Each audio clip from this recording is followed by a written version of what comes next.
नमस्कार फ्रेंड्स, हमारे YouTube channel Shiv Shakti study mind पे आप सभी का स्वागत है। अगर आप हमारे साथ नए जुड़ रहे हैं तो प्लीज़ हमारे चैनल को लाइक, सब्सक्राइब और शेयर जरूर करें और बेल आइकन का बटन भी प्रेस करें, जिससे नए जब वीडियोस अपलोड हो तो आपको पता चलता रहे। आज हम आपसे यूपी बोर्ड क्लास 10 के हिंदी का सिलेबस डिस्कस करने जा रहे हैं।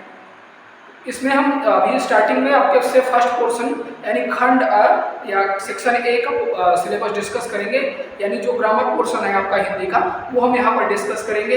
इस ग्रामर पोर्शन से आपके बहुविकल्पी क्वेश्चन यानी मल्टीपल चॉइस क्वेश्चन एमसीक्यूज बनते हैं, जो आपके टोटल 20 नंबर के को कवर करते हैं। यानी 70 नंबर के क्वेश्चन पेपर में आपका 20 नंबर आपका यहाँ से आता है और यह क्वेश्चन बहुत ही इजी होते हैं और स्कोरेबल होते हैं। अगर आप यहाँ थोड़ा सा ध्यान देंगे तो आप 20 नंबर आसानी से कवर कर सकते हो। यह क्वेश्चन बहुत ही इजी होते हैं और अप टू द मार्क होते हैं, यानी आपको टिक करना है। अगर आपने सही कर लिया तो आपके ये 20 नंबर एकदम सॉलिड होते हैं, यानी 70 नंबर के क्वेश्चन में 20 नंबर आपको मिलना ही मिलना है। बाकी आपका रिटन पोर्शन होता है, उसका सिलेबस हम बाद में डिस्कस करेंगे। आइए शुरू करते हैं। सबसे पहले हिंदी गद्य के विकास का संक्षिप्त परिचय। यानी हिंदी गद्य किसे कहते हैं? हिंदी गद्य यानी वह जो आपका निबंध की तरह लिखा होता है, कहानियां और निबंध जो आपकी बुक में दिया हुआ है वो आपका हिंदी गद्य कहलाता है। उसके विकास का संक्षिप्त परिचय, कहाँ से शुक्ल युग एवं शुक्लोत्तर युग के बारे में हमें यहाँ पढ़ना है। शुक्ल युग यानी आचार्य रामचंद्र शुक्ल के नाम पर इस युग का नाम शुक्ल युग पड़ा था, और उसके बाद आचार्य रामचंद्र शुक्ल के बाद उनके साथ जो लेखक आए उनकी बुक, उनकी किताबें, और उस युग में हमारे हिंदी गद्य का विकास किस प्रकार हुआ उसके बारे में पढ़ना है। उसके बाद हमें शुक्लोत्तर युग में हिंदी गद्य का विकास किस प्रकार हुआ, उस युग के प्रमुख लेखक और उनकी रचनाओं के बारे में यहाँ पर पढ़ना है। उसके बाद है हमारा हिंदी पद्य के विकास का संक्षिप्त परिचय, यानी जो आपकी पोएट्री है, इंग्लिश में जिसे पोएट्री कहते हैं, हिंदी काव्य जिसे कहते हैं, कविताएं जो हैं उनका प्रादुर्भाव कहाँ से हुआ उनके बारे में हमें संक्षिप्त रूप से जानकारी होनी चाहिए। कहाँ से लेकर रीतिकाल, इसे रीतिकाल से लेकर आधुनिक काल, रीतिकाल और आधुनिक काल, इन दोनों काल के बारे में हमें जानकारी होनी चाहिए। रीतिकाल को भक्ति काल भी कहा जाता है। कभी कभी क्वेश्चन हो जाता है कि रीतिकाल को भक्ति काल कहते हैं, क्यों?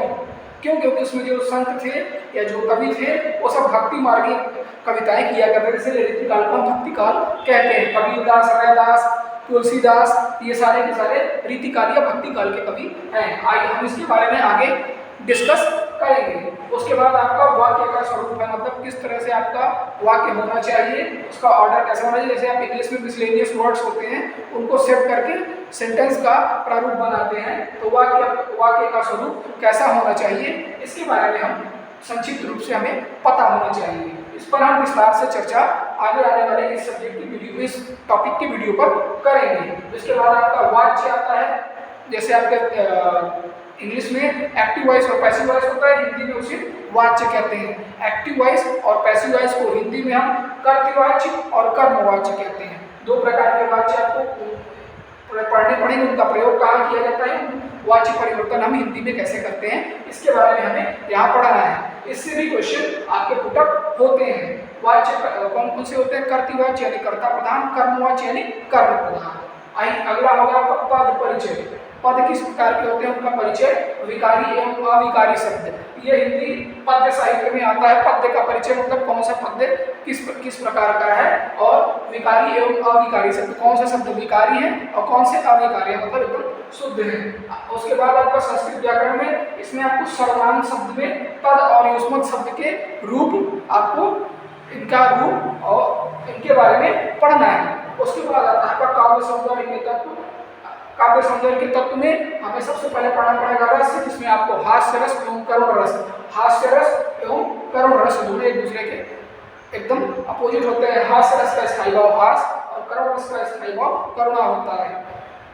इन दोनों के बारे में हमें इनकी परिभाषा, इनके लक्षण और उदाहरण ये पढ़ने हैं। इसमें से कभी कभी इनकी परिभाषाएं पूछता है, नहीं तो उदाहरण दिया रहता है और पूछता है कि यह किस रस का उदाहरण है। इससे भी एक क्वेश्चन आपको पुटअप देखने को मिलेगा। उसके बाद आपका आता है अलंकार। अलंकार में दो तरह के होते हैं, शब्दालंकार और अर्थालंकार। आपको यहाँ पर अर्थालंकार पढ़ना है। उपमा, रूपक एवं उत्प्रेक्षा, यही तीन अलंकार हमें पढ़ने हैं। इन तीनों अलंकारों की परिभाषाएं, इनके प्रयोग और उदाहरण, ये उदाहरण ही ज़्यादातर यहाँ इनका स्पष्टीकरण हमें पता होना चाहिए कि ये किस इनकी परिभाषा पता होनी चाहिए, इनका स्पष्टीकरण पता होना चाहिए और इनकी पहचान पता होनी चाहिए कि हाँ कौन सा अलंकार कहाँ पर है और उदाहरण से हम देखकर पहचान सकें।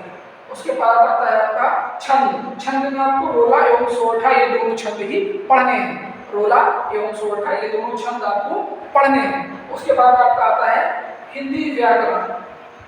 हिंदी व्याकरण में आपको शब्द रचना के तत्व पढ़ने हैं। कौन कौन से तत्व हैं शब्द रचना के? पहले आपको उपसर्ग पढ़ना है और अधि इत्यादि जो उपसर्ग हैं उसके बारे में हमें पता होना चाहिए, कौन सा उपसर्ग कहाँ प्रयोग होता है एवं उपसर्ग के प्रयोग से कौन से नए शब्द बने हैं वो हमें पता होना चाहिए। अब इसको बारे में विस्तार पूर्वक अध्ययन करेंगे। आगे आने वाले इस टॉपिक की वीडियो पर हम इसके बारे में विस्तार पूर्वक अध्ययन करेंगे। उसके बाद आपका आता है समास, जिसमें आपको द्वंद्व समास, द्विगु समास, बहुब्रीहि समास एवं कर्मधारय समास के बारे में पढ़ना है।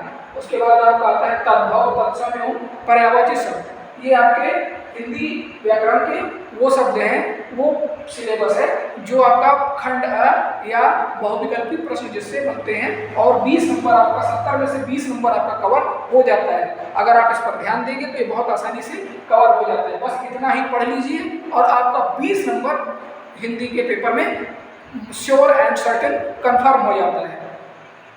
आगे हम इस सब्जेक्ट इस पूरे सिलेबस के बारे में विस्तार पूर्वक एक एक टॉपिक पर वीडियो में चर्चा करेंगे। अगर आपको हमारा वीडियो अच्छा लगा हो और हमारा प्रेजेंटेशन अच्छा लगता हो तो प्लीज़ हमारे चैनल को सब्सक्राइब करिए, उसे लाइक करिए और दूसरों के साथ शेयर करिए और हम आपके साथ ऐसे ही कंटेंट्स शेयर करते रहेंगे। Thank you very much.